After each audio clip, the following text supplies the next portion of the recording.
O nosso tema de hoje nos fará refletir profundamente sobre como nós tratamos a adoração na prática. Qual o conceito que nós temos e qual é a prática de adoração que nós temos praticado. O ano que vem nós vamos celebrar o ano todo a Reforma Protestante. Ela acontece em 1517, então em 2017, 500 anos. E eu vejo um ano de profundas reflexões teológicas, de algumas coisas que nós perdemos ao longo da história.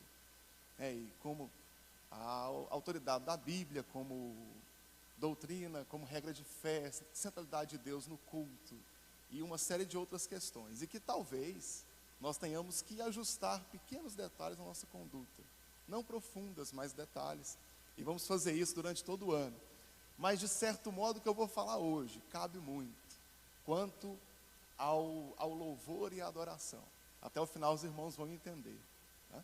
Quando a adoração perde o significado, quando é que a igreja adora e não tem valor algum? Quando é que a prática do louvor se torna vazia de significado? E é isso que nós vamos fazer hoje. Né? Eu tentei estabelecer aqui a etimologia da palavra adoração e eu tive dificuldade. Algumas palavras têm diversos significados. Podemos lembrar aqui, por exemplo, a palavra arruda pode ser um sobrenome ou uma planta. E conforme a frase eu tenho um conceito diferente. Alguns dicionários têm mais de 50 definições para a palavra poder em português. E eu posso usar conforme a frase sobre diversos significados diferentes, mesma palavra. E é o que acontece com louvor e com adoração. Mas as duas palavras, tanto no hebraico quanto no grego, a adoração traduz o hebraico avodá e o grego latreia. Essas duas palavras significam o trabalho do escravo, aquilo que o escravo faz, ou o que um empregado faz. Estranho isso, né? Ela é usada para o trabalho do escravo e é usada para a função do adorador, para o trabalho do adorador, conforme o termo que ela é utilizado. Só que quando eu interpreto à luz da aplicação enquanto adoração, me leva a entender que o adorador, assim como o escravo, ele tem que ter uma vida de servidão total. O escravo é uma propriedade. Nós não vivemos hoje um regime de escravidão e é difícil entender isso. Mas um escravo é uma propriedade. Ele não tem vontade sobre si mesmo, ele não decide sobre si mesmo. E ele vive plenamente em função daquele que é seu dono. E essa mesma expressão é usada para definir a atividade do adorador. E essa mesma palavra é também usada para um empregado. Um empregado não é uma propriedade, mas um empregado tem que servir ao seu senhor, ao seu patrão, com respeito e com submissão. E essa é a aplicação que nós fazemos do conceito de adorador. Se eu unir tudo, eu posso resumir a adoração em submissão, temor, reverência e dedicação. Quer ser um adorador? Está aqui, 4 palavras. Submissão, temor, reverência e dedicação. Pronto, finalizei a lição, é isso. Só isso. Queridos, eu também vejo na Bíblia a adoração em 2 momentos. Em quando ela fala de uma adoração individual, em que a pessoa adora a Deus sozinha, e eu vejo a adoração pública, um culto público, um momento solene, em que a congregação, em que o povo é convidado a adorar a Deus juntos, né? São as assembleias solenes, na Bíblia tem várias delas. E eu vejo esses 2 momentos de adoração, tanto a adoração individual, quanto a adoração pública. Seja como for, em todas elas, a Bíblia sempre chama a atenção para a atitude do adorador. Mesmo em alguns momentos, quando Deus disciplina o povo que a adoração pública está ruim, Ele vai levar a bronca, né, por assim dizer, para o indivíduo. Quer dizer, você é um péssimo adorador. Deus nunca critica a adoração coletiva. Ele critica o momento, mas Ele leva para a atitude do adorador. Então, seja como for, Deus sempre teve preocupação. Como é que o indivíduo adora? E Deus quer saber como é que a pessoa que está adorando se comporta. E esse é o ponto alto aqui da adoração. Jesus nos ensina que a adoração tem que ser em espírito e em verdade. João capítulo 4, versículo 23. Os irmãos podem abrir comigo? João capítulo 4, versículo 23. Jesus diz assim,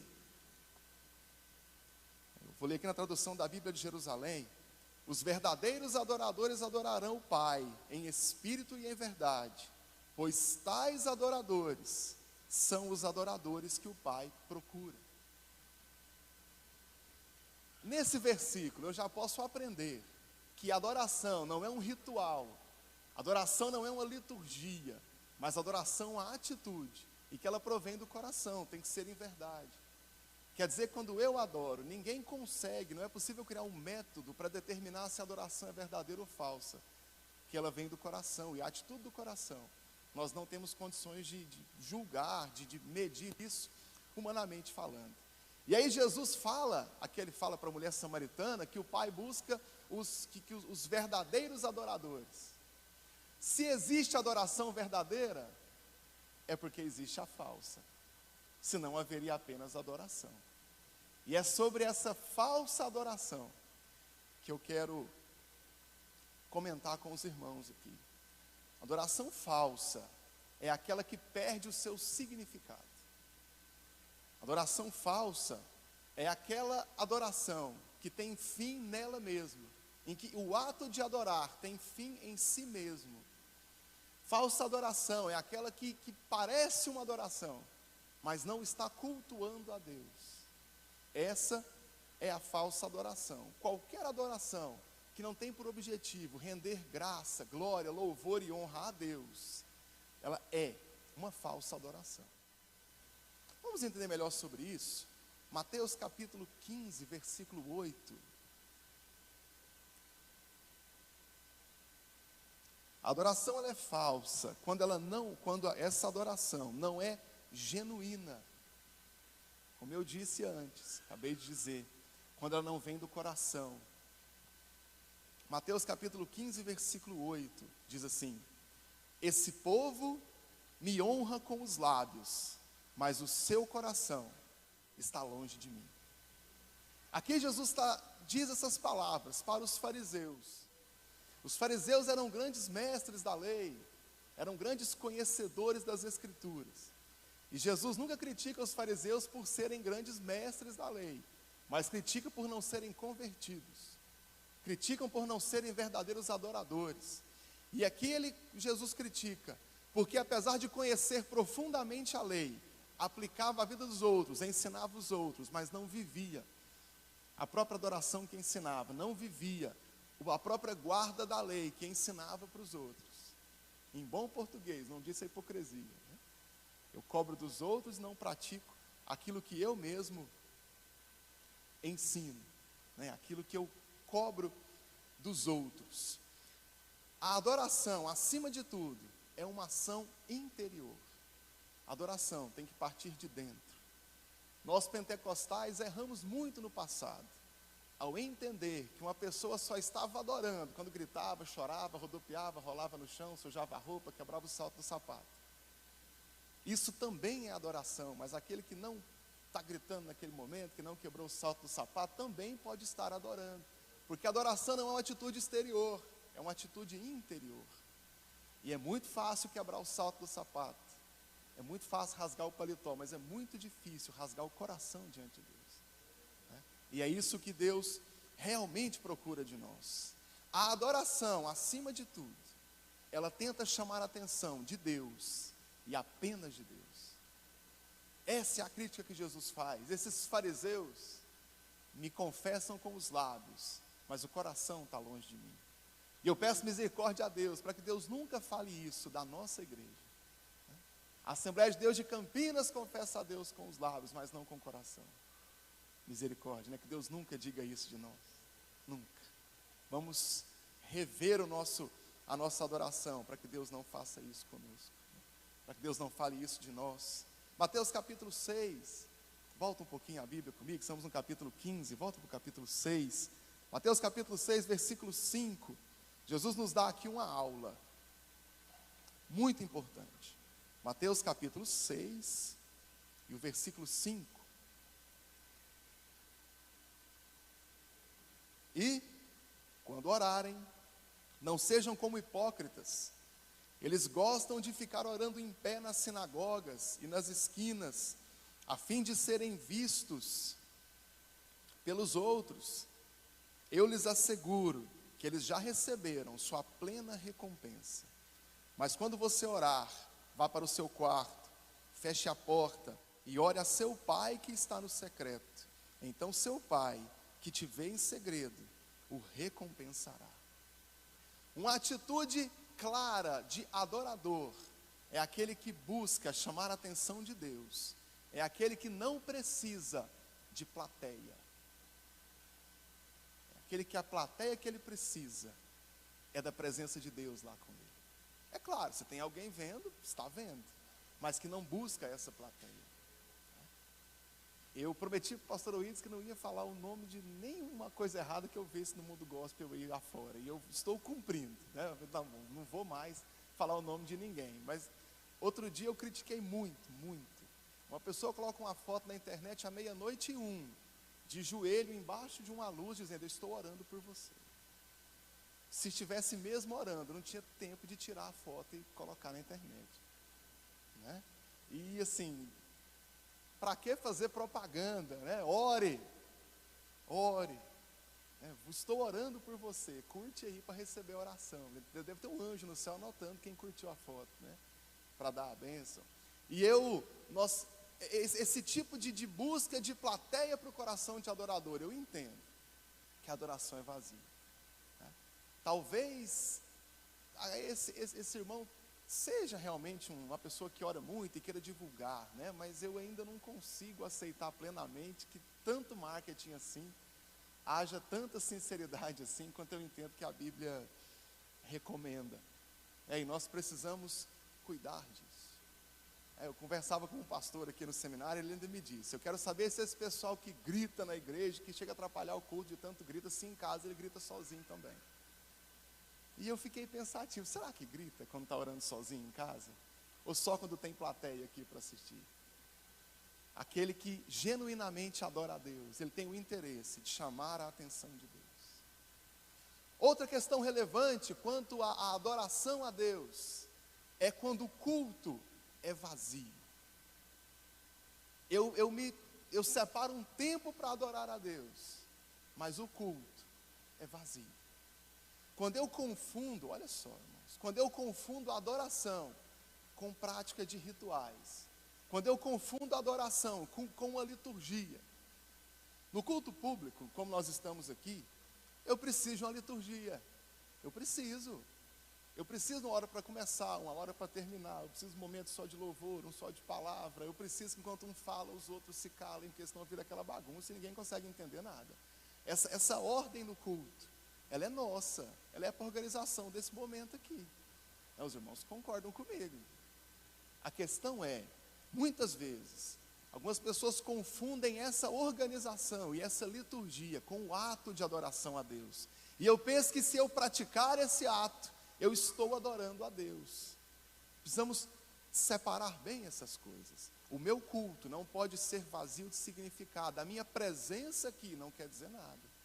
Talvez lá no seu trabalho você bate o ponto, entra na sua sala e dorme, e no final do mês você recebe. Mas aqui na igreja não existe um ponto aqui para você bater e registrar a sua presença. Eu devo vir aqui e devo adorar a Deus. Eu não entendo uma pessoa que vem para a igreja e passa o culto inteiro acessando a internet, veio usar um sinal de Deus, o Wi-Fi da igreja. Não tem em casa não? Para que veio para cá? O que você está fazendo aqui? Ou então vem ao culto para ficar de fora conversando com alguém. Onde você mora não tem shopping center não, para você passear e conversar com as pessoas. Tem que fazer isso na hora do culto. Então muitas vezes o culto é vazio, ou muitas vezes a expressão de adoração, e aquilo que Jesus cobra e ensina para a mulher samaritana em João capítulo 4, que é: eu preciso adorar genuinamente. A minha adoração deve ser de coração. Em Joel capítulo 2, esse livro existe sim, irmãos, não me olhem com essa cara. Joel capítulo 2, os irmãos acham aí Daniel, depois Oséias e depois Joel capítulo 2, versículo 12, diz assim: Joel capítulo 2 e o versículo 12. Agora, porém, declara o Senhor, voltem-se para mim de todo o coração, com jejum, lamento e pranto, rasguem o coração e não as vestes, voltem-se para mim, o Senhor, o seu Deus. Voltamos para o Antigo Testamento, certo? Estou em plena dispensação da lei. A lei de Moisés tem 313, são 313 leis para serem cumpridas. Voltamos para um tempo em que o povo levava oferta de animal, levava um animal vivo, o levita sacrificava lá na frente dele, e entregava a Deus o incenso. Naquele tempo em que tinha lei para escravo, lei para casamento, lei para tudo. Naquele tempo em que o povo tinha um calendário de festas e de rituais que tinha que praticar ao longo do ano. Um deles é a Páscoa, que eu deveria comer um animal macho de um ano, sem defeito. Os irmãos conhecem muito bem.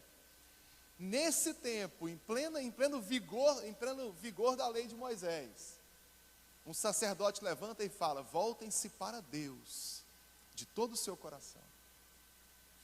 O sacerdote não fala: vamos melhorar o ritual, vamos reformar o templo, talvez Deus quer que traga 2 cordeiros, não um só, talvez Deus quer que afina melhor o instrumento. E o sacerdote fala: voltem-se para Deus. Quer dizer que desde o tempo do Antigo Testamento, tinha gente que praticava o ritual direitinho, mas não adorava a Deus de todo o coração. Tinha um culto vazio a Deus. Lá em Malaquias, no capítulo 2, Deus vai dizer assim: antes apagasse o fogo do altar. Lá em Levítico 6,13, diz que o fogo deveria ficar aceso o tempo todo sobre o altar. E aí Deus fala: eu prefiro o fogo apagado, prefiro que não tenha culto, do que abrir igreja para fazer o que vocês fazem aqui dentro. É essa a crítica. Aqui no livro de Joel acontecem 2 enxames de gafanhotos, acaba com tudo. E aí o povo vai reclamar com o profeta, Falou: nós somos Israel de Deus, nós somos descendentes daqueles que atravessaram o Mar Vermelho, comeram maná do céu, que bebeu água da rocha, e agora Deus faz isso com a gente. O sacerdote responde: se convertam, ofereçam a Deus uma adoração que Ele quer, entreguem a Deus um louvor que é agradável a Ele. Aí ele começa o versículo 12: voltem-se para mim de todo o coração, com jejum, lamento e choro. Choro, muitas vezes, é a expressão da nossa conversão, do reconhecimento dos nossos pecados, de quando nós reconhecemos que Deus é a nossa única esperança de salvação. E aí nessa hora, a minha resposta é o choro. E aí é o que o profeta chama a atenção para as pessoas lá no Antigo Testamento. Agora eu pergunto para os irmãos: se para um sacerdote lá do Antigo Testamento, que viveu antes de Cristo, que tinha que seguir a lei de Moisés, Jesus não tinha vindo ainda, estava preocupado com a conversão do povo, imagina você e eu, que vivemos hoje, na dispensação da graça, em que a lei de Moisés, a lei ritualística, os rituais não são mais praticados. E do Antigo Testamento nós temos os princípios de adoração a Deus, não mais os rituais, os princípios. Para nós, vale tanto quanto para eles, que Deus quer de nós um coração convertido, de que só há um modo de chegar a Deus, com o coração convertido, o coração entregue a Ele. Versículo 13: rasguem o coração e não as vestes, voltem-se para o Senhor, o seu Deus. No Antigo Testamento tinha um costume, que a pessoa estava arrependida, magoada, triste, ela rasgava as roupas, jogava cinza sobre a cabeça, podia ser terra também. Era uma forma de demonstrar externamente o que o coração estava sentindo, Rasgava a roupa e jogava cinza, pó sobre a cabeça. Nós vemos Jacó fazendo isso, quando ele recebe notícia da morte de José, ele também rasga sua roupa, joga cinza sobre a cabeça. O rei Davi, quando morre o filho dele com Batseba, aquele filho do adultério, ele faz a mesma coisa, 7 dias de roupa rasgada e cinza sobre a cabeça. Aí o sacerdote olha para o povo e fala: não adianta rasgar a roupa e não rasgar o coração. Não adianta. Vocês estão praticando um ritual externo, Mas o que realmente deve ser praticado, não está sendo praticado, é a adoração. E aí nessa hora o culto se torna vazio. Nessa hora a adoração a Deus se torna um ritual. E nosso Deus não é Deus de rituais. Nós não vemos uma instrução na Bíblia de que o ritual por si só agrada a Deus. Pelo contrário, eu vejo Deus dizendo, então para com esse ritual aí, porque desse jeito não faz diferença para nós. A expressão externa não importa, ou pouco importa, se os irmãos preferirem. A expressão externa da adoração, pouco importa. Deus realmente quer um coração rasgado na presença dEle. O que Deus realmente quer é uma vida convertida. O que Deus realmente quer são homens e mulheres que genuinamente o adorem. Genuinamente busquem a Ele de todo o coração. É o que Jesus ensina em João capítulo 4. Queridos, a adoração não é um ato que tem hora marcada, dia marcado, hora de começar e hora de terminar, que não tem momento. Um erro que muitas pessoas cometem quanto à adoração é não ter uma vida de adorador. É não ter uma vida. Eu sou pai o tempo todo, dormindo, acordado, longe do meu filho, perto dele.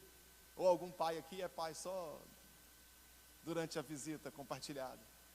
Então, é pai o tempo todo, né? Ou mesmo quem se separou e vê o filho, não vê todos os dias, é pai o tempo todo. Aquele que é adorador, ele é adorador o tempo todo. Não existe um momento em que eu vou adorar e paro. Uma crítica que eu já fiz num artigo contra a festa de Trindade aqui, tenho muito respeito, tenho alguns amigos padres, tenho um bom relacionamento com eles, mas teologicamente falando, nós nos respeitamos, mas discordamos. Quem vai para a festa de Trindade, vai para duas festas, vai para uma festa dentro da igreja e para outra festa do outro lado da rua. Os irmãos sabem que tipo de festa acontece do outro lado da rua. E as pessoas vão, e para eles existe um momento de ser sagrado e um momento de ser profano, e tudo bem.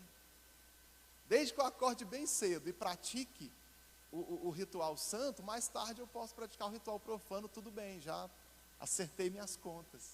E na outra semana eu posso ir lá e me santificar novamente.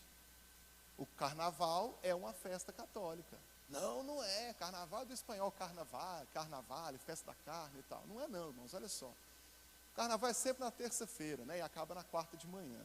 Na segunda-feira começa o carnaval, e aí na terça-feira, quarta de manhã acaba, e na quarta-feira acontece a quarta-feira de cinzas, que é uma missa em que a pessoa vai na missa se purificar e recebe uma cinza na testa.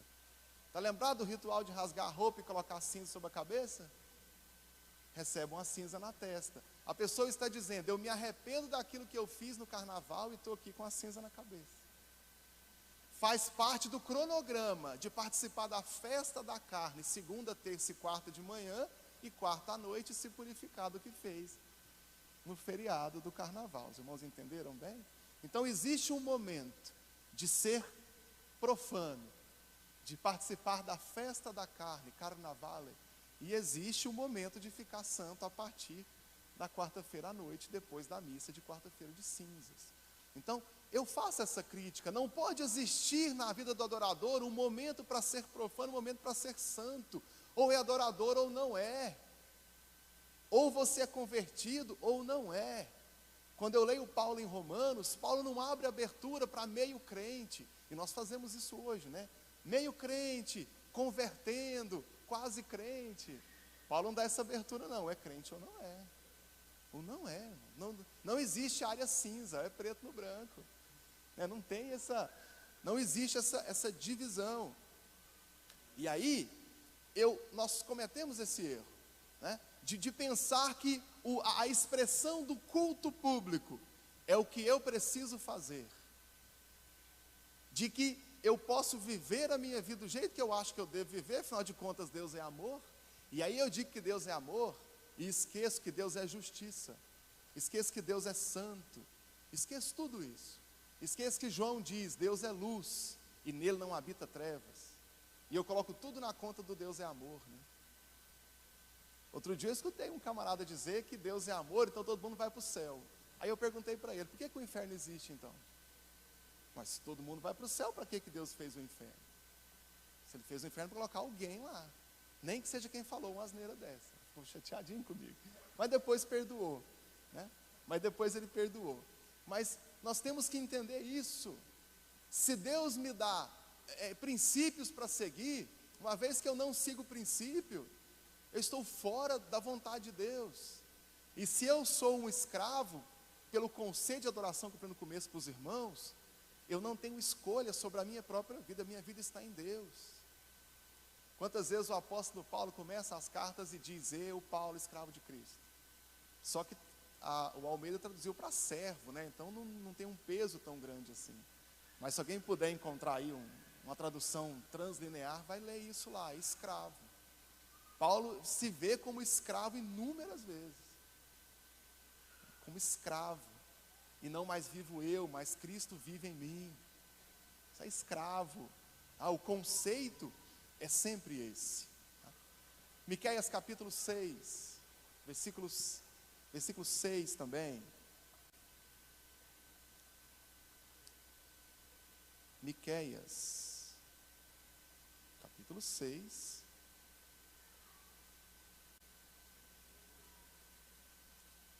E o versículo 6.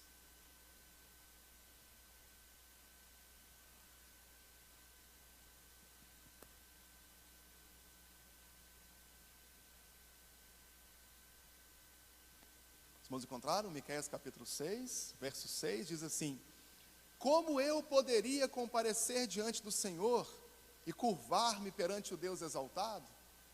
Deveria oferecer holocaustos de 10 bezerros, holocaustos de bezerros de um ano? Ficaria o Senhor satisfeito com milhares de carneiros, com 10.000 ribeiros de azeite? Devo oferecer o meu filho mais velho por causa da minha transgressão, o fruto do meu corpo por causa do pecado que eu cometi? Aqui é uma pergunta do povo. Será que Deus vai ficar satisfeito se eu oferecer muita oferta para Ele? Será que Deus vai ficar satisfeito se eu triplicar a minha adoração? A lei diz 1 cordeiro, e se eu oferecer 1.000, será que Deus vai gostar? Eu pequei demais. Será que se eu der minha casa para a igreja, Deus vai ficar muito feliz comigo? Será? Será que se eu jejuar por 48 horas, Deus vai ficar mais feliz que quem jejuma 12? Será? Será que se eu vier em todos os cultos, dormir na igreja, e acordar e ficar aqui o dia todo, eu vou agradar mais a Deus que o irmão que quase não vem na igreja? Será? Essa pergunta ele faz para o povo. Então, a prática de rituais não agrada tanto assim a Deus. Se eu quero praticar um ritual, eu devo ter uma vida diária de adoração. A prática de rituais por si só é inútil. O ritual por si só não tem valor diante de Deus. Porque aquele que é o verdadeiro adorador, ele tem uma prática de adoração, ele tem uma vida de adorador. Faça um teste com você mesmo. Quantas pessoas do seu convívio social sabem que você é membro dessa igreja? Ou que você é evangélico pelo menos? Se você está aí algumas semanas em algum ambiente, ninguém percebeu ainda, se converta, você não é crente. Claro, irmãos. Eu não contei para ninguém que eu era evangélico no meu trabalho novo. Em uma semana todo mundo sabia. Até o final do mês sabia que eu era pastor dessa igreja. Não tem jeito de esconder, porque as suas atitudes, o seu jeito de falar com as pessoas, as suas reações em situações diversas, demonstram que você tem um caráter diferente do caráter do mundo. Se ninguém reconhece que você é diferente do mundo, é porque você é igual ao mundo. Quem é igual ao mundo não é convertido. Simples assim, não existe meio termo. Tá? Hoje eu não estou muito maleável não, hoje é preto no branco, mas não tem esse negócio. Né? Ninguém percebeu a sua conversão. O povo queria agradar a Deus. Aí pergunta para o profeta Miqueias: Deus vai ficar feliz? Se eu trouxer, olha o versículo 6, Deus vai ficar feliz Se eu trouxer milhares de carneiros, 10 mil ribeiros de azeite, entregar meu filho, não vou entregar o animal do rebanho, vou dar meu próprio filho para queimar ele no altar. Será que Deus vai ficar feliz? E vai perdoar o pecado que eu cometi? Aí o profeta responde, o que realmente agrada a Deus, versículo 8. Ele mostrou a você, ó homem, o que é bom. E o que é que o Senhor exige de ti?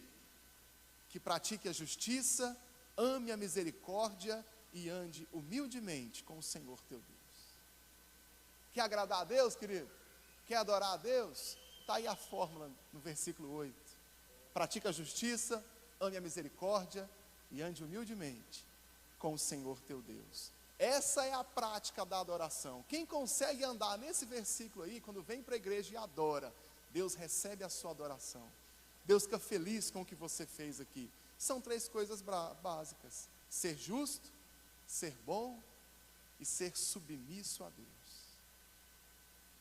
1 Samuel capítulo 15, versículo 22, Deus fala para Saul: acaso tem o Senhor tanto prazer em holocausto e sacrifício, quanto ao que se obedeça a sua palavra? A obediência é melhor do que a oferta de sacrifício. Samuel estava dizendo para Saul: não adianta, você guardou aí o melhor gado e disse que é para oferecer oferta a Deus, mas uma vez que você desobedeceu a Deus, Deus não quer mais a sua oferta. O que Deus realmente quer de nós é um coração obediente. Você é obediente a Deus? Você entende que a palavra de Deus é sua guia e mestra? Ou tem coisas na Bíblia que você gosta e outras que você não gosta? Umas que você segue e outras que você acha que não deve seguir. Agostinho nos disse: se tem algo na Bíblia que eu gosto e algo que eu não gosto, não é da Bíblia que eu gosto, nem de Deus, eu gosto de mim mesmo. E eu começo a avaliar na Bíblia o que eu acho que é interessante para a minha própria vida. Outro erro grave dos falsos adoradores é quando eu quero usar a adoração em benefício próprio. Essa é o que mais acontece na igreja evangélica brasileira. Acontece fora também, eu vou falar da minha própria casa, eu vou falar do Brasil. Quando eu tento usar a adoração em benefício próprio, vou dar um exemplo para os irmãos: aquela criança que dá um beijo no avô para ganhar R$2, dá um beijinho no avô e já dá o golpe dos R$2. Quem é avô aqui não aguenta e dá 5, né? Que pena que depois dos 30 o avô não dá mais, eu perdi meus R$5, mas funciona, não é? Tem gente que quer fazer isso com Deus. Eu quero algo, aí eu vou lá e começo a adorar a Deus. E a intenção não é de adorar a Deus, a intenção é de receber um benefício.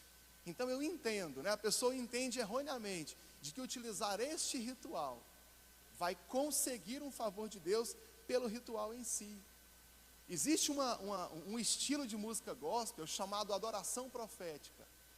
Que não é adoração coisa nenhuma, é um triunfalismo barato de gente que acha que vai declarar de Deus o que Deus quer que a pessoa, o que a pessoa quer que Deus faça, e Deus tem que fazer, porque afinal de contas eu já cantei, já pus a placa ali de fora, ai de Deus se Ele não fizer, né? Porque eu já falei que Ele vai fazer. Aí eu vejo gente adorando em troca de cura, adorando em troca de dinheiro, em troca de emprego, e vem aqui e acha que vai levantar a mão, que vai falar em línguas, que vai gritar, que vai chorar, e que Deus é obrigado. Tem um pastor aí fora que fala isso, né? Deus é obrigado a te dar as coisas.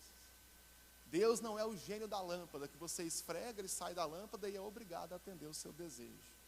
Vou falar em bom português: Deus não é só as negas. Entenda isso. Tem até uma música gospel que fala assim: para receber tem que adorar, então adore, adore, adore, adore, adore, adore, adore. Como se a adoração fosse uma moeda de troca. A adoração fosse um abracadabra, que eu falo e a cadabra abre, né? Abracadabra. Tiago capítulo 4, lá no finalzinho, Tiago capítulo 4.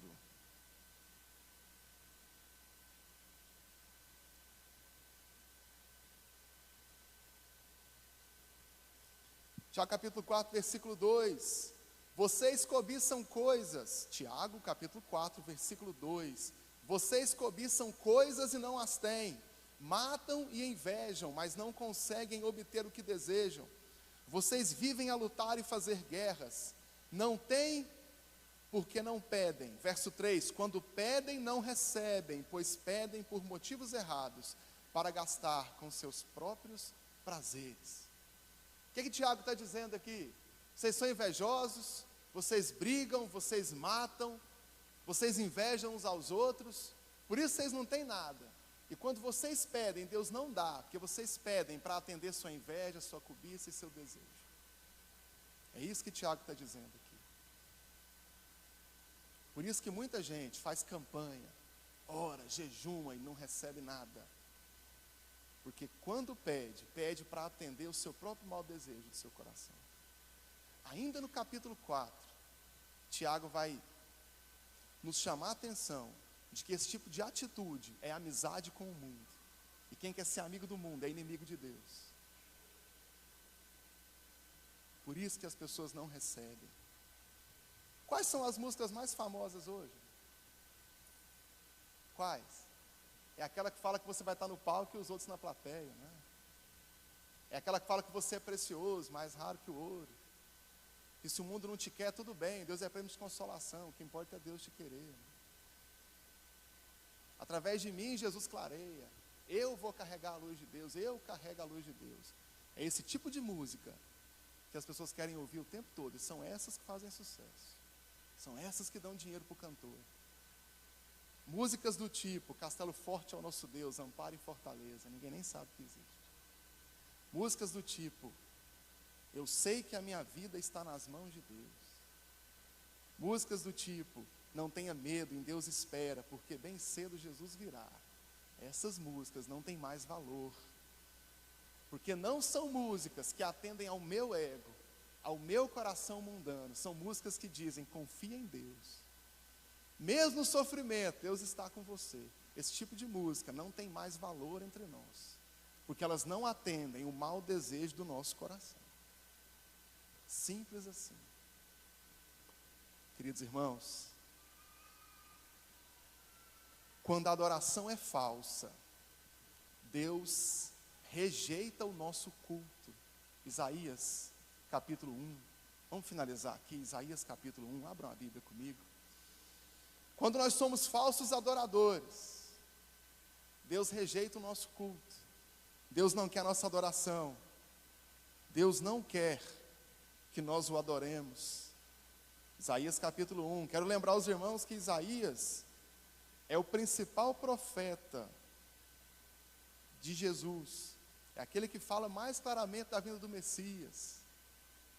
É aquele que diz, eis que nasceu um menino, um filho se nos deu, e o governo do mundo está sobre os seus ombros. O profeta Isaías, é aquele que lá no 53 ele fala, mas ele foi ferido e humilhado, contudo não abriu sua boca. Como ovelha muda perante os seus tosqueadores, né? Não abriu sua boca. Esse mesmo profeta é o que no capítulo 1, no versículo 11, diz assim: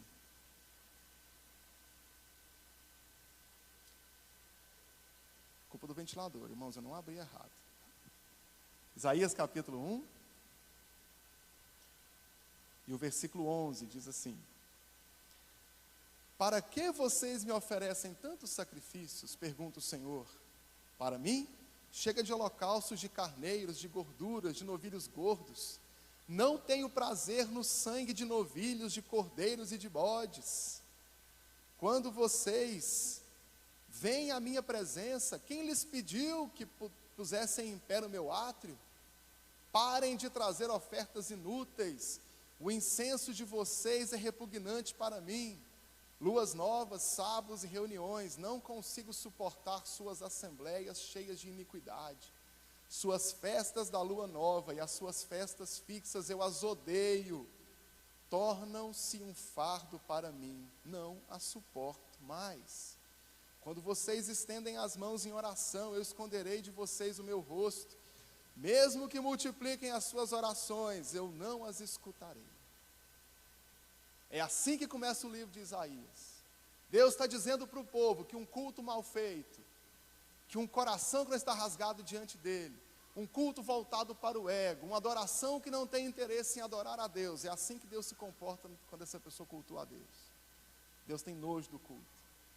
Deus prefere que feche a igreja, vai volta todo mundo para assistir o Faustão. Deus prefere isso.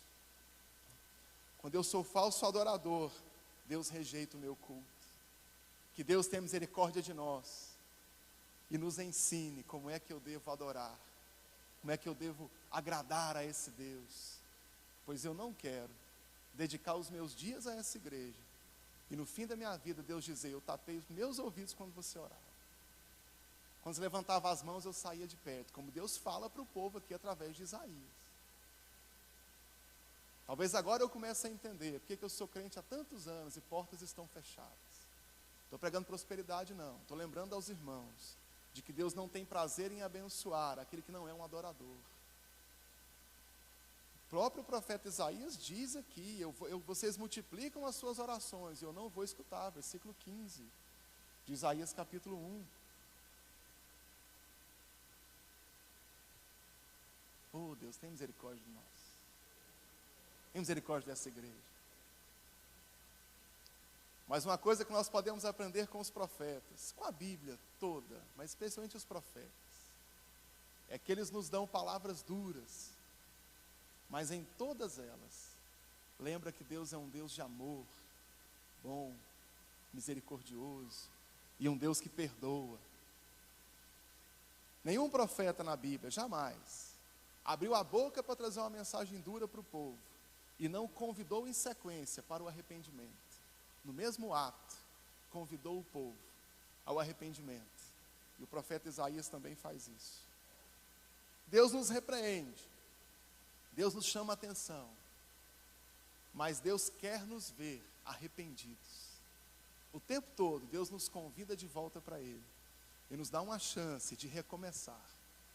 Seja qual foi a sua atitude adoradora até hoje, Deus te convida a converter o seu coração, a corrigir aquilo que nós, falar de mim também, né? Corrigir aquilo que eu tenho feito de errado, que nós temos, e adorá-lo da maneira como Deus quer ser adorado. Deus sempre nos convida ao arrependimento. Deus nos convida a conversar, a começar de novo. E Deus te convida hoje a ser um verdadeiro adorador. Olha o versículo 16, o que Deus diz? Lavem-se, limpem-se, renovem-se suas obras más para longe da minha vista. Aprendam a fazer o bem e buscar a justiça. Acabem com a opressão. Lutem pelo direito dos órfãos, defendam a causa da viúva. Venham, vamos refletir juntos. Embora os seus pecados sejam vermelhos como escarlate, se tornarão brancos como a neve. Embora sejam rubros como púrpura, como lã se tornarão. Se vocês estiverem dispostos a obedecer, comerão os melhores frutos dessa terra. Apesar de Deus nos repreender quanto à adoração, quanto à nossa atitude de adorador, Deus nos convida a mudar o nosso comportamento, a corrigir o que em nós está errado e nos voltar para Ele. E não importa o quanto ou como nós pecamos, Deus sempre nos convida ao arrependimento. Como Paulo fala em Romanos, onde abundou um pecado, superabundou a graça.